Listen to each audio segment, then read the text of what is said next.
Laki ng problema nito, oh. Ha, Kari? Ha?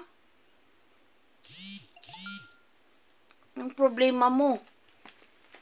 Iniwanan ka ba na ng boyfriend mo? Mag-move on ka na, oy. May iba na yun.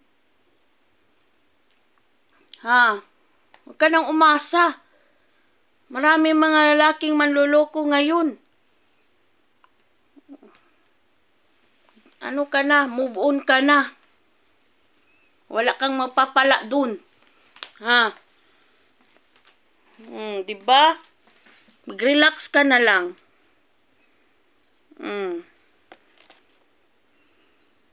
Ano? Diba? Agree ka naman pala eh. Totoo yung sinabi ko.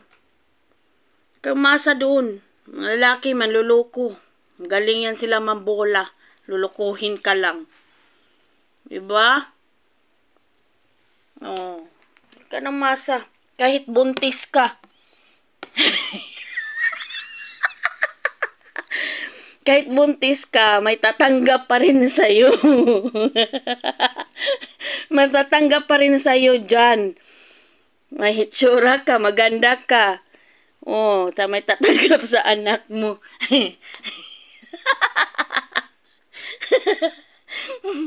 Kahit malaki na yung tiyan mo, huwag kang mag-alala. May lalaki pa dyan na tatanggap ang buong pagkatao mo.